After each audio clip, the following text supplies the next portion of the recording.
Hello guys, I hope you all are doing good. I am Vaishali Khan and we are discussing the digital circuits. Today in this video we are going to talk in detail about the error detecting and the correcting code, and after that we are going to talk about a special type of error detecting and the correcting code, that is the Hamming code, in detail. So let's start our discussion with the basics. What does we mean by the error in a code? So if I have some code and the code is represented by the bits 0 and 1, and if any of the bit is changed, from 0 it can change to 1 or from 1 it can change to 0, this means that error has occurred. Now why the error occurred? Because of some noises, right? So error is an unwanted change. I didn't want to change the code from any code number to any code number. So let's suppose this is my code word. So 0001010, right? This is my code. I have to send it. When I sent it, the receiver detected 0100010. So what happened? Here this bit has changed and this bit has also changed.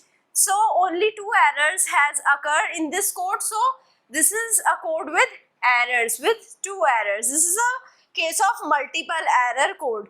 Other than that, we have a single error code as well. So where we have only one bit which is changing. So 0 is changing to 1. Now this 1 will be remaining as it is. Only one bit is changed. One error has induced, that is single error. Multiple error, we already had seen the example. Now coming to the error induction mechanism. How the error is induced? I already gave you the information that it is induced from the noise. Noise is a external interference which are present in the channel. When the transmitter is sending the information to the receiver, in the channel there are some unwanted interferences and this is known as noise. Other than that, we have the hardware failure and the other unwanted events that we didn't desire for, and these are changing the bits from 0 to 1 or from 1 to 0. Now coming to the error detection and the correction code, a code which has the capability to detect the error as well as correct the error is the error detection and the correction code. Now coming to the weight. So if I talk about any code, so let's suppose these are my two code words. This is my M and this is my N. Right, so now coming to the weight. Weight is the number of ones present in M and N. So here you can see the number of ones is 2. Here the number of ones are 3. So for the M, the weight is 2. For the N, the weight is 3. Coming to the distance. Distance is the number of bits by which M and N are varying. So it can be telling me the errors if I am sending the same M to the receiver. So what I can do, I can send some bits from the transmitter to the receiver, then I can see the distance between the transmitted and the received bit, and which is going to tell me how many errors are induced. So now M and N, you can see here, only here it is varying. So the distance is equal to 1, right? So the distance is the number of bits over which the two numbers are varying, or the two codes are varying. So the distance between the two code numbers is always greater than the D minimum, right? So a minimum distance would be there. So always and always other distances are greater than the minimum distance. So if I need to find out the number of errors my code can detect and the number of errors my code can correct, so we can use a property. This is a condition, 2t plus s plus 1 is less than equal to d minimum. So first of all, I need to find out the d minimum, and then I can put various values of t and s, and I can use this condition to find out how many errors are detected and how many errors are corrected. So t errors are corrected and s errors are detected. So you can put the value of d, you can put the value of t and s, and you can see is the condition is satisfied or not, right? So number of errors detected is equal to d minimum minus 1.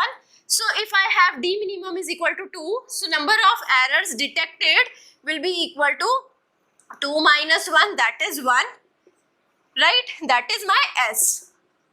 If I have again d minimum is equal to 2, number of errors corrected is equal to d minimum minus 1 upon 2. right? So half error cannot be corrected. So here it is not going to correct any error, but it is going to detect one error. If I have d minimum is equal to 2, if d minimum is equal to 3, 3 minus 1 would be equal to 2. So number of error detected will be 2, and 3 minus 1 upon 2 will be equal to 1. So number of errors corrected is equal to 1. So in this manner you can find out how many errors can be detected and how many errors can be corrected. Coming to the parity code. So parity code is a concatenated code word. So here I will be having a code word which is concatenated with the help of a parity bit. We can have two types of parity code. If I have a broad classification, that is the odd parity code and the even parity code. In the odd parity code, the concatenated P and C will be having the odd weight. Weight we all know. So weight will be coming out to be odd. Let's suppose 5, 7, 3 and so on. So weight, the number of ones including the parity bit is equal to odd. In the odd parity code, in the even parity code, the number of ones including the parity bit is even, right? So in this manner I can classify the parity code. Now coming to the special type of error detecting and the correcting code, that is a Hamming code, which is the most widely used type of code, and here d minimum is equal to 3. So we can see here it has 2 error detection capability and 1 error correction capability when d minimum is equal to 3. So here it can correct only 1 error but detect 2 errors. So here we have 4 message bits and 3 parity bits in the code. So if I have the code word which is represented by M3, M2, M1 and M0, which means 4 message bit, and P2, P1 and P0, which means 3 parity bits. So here it is going to cover, the parity bit 2 is going to cover M3, M2 and M1, right? Parity bit 1 is going to cover M3, M2 and M0. Parity bit 0 is going to cover M3, M1 and M0. So in this manner, I can find out where the error is happening. So now coming to the calculation. So I have already discussed about the detail of the linear block coding in the information theory part. But here I am just giving you an overview about the Hamming code, right?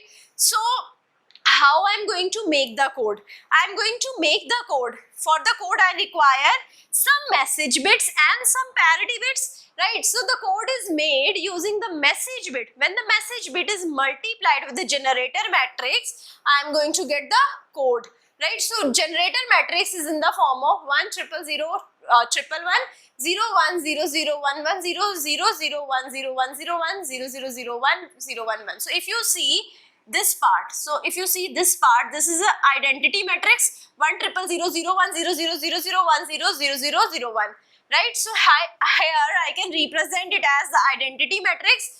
After that we have the parity bits P11, P12, P13, P21, P22, P23, P31, P32, P33, P41, P42, P43. So with the help of generator matrix I can multiply the parity bits with the message bit and I can find out what is the code word. So what I have to do, message bit multiplied with the generator matrix so that these parity bits will be incorporated into the message bits and I will be getting a code word.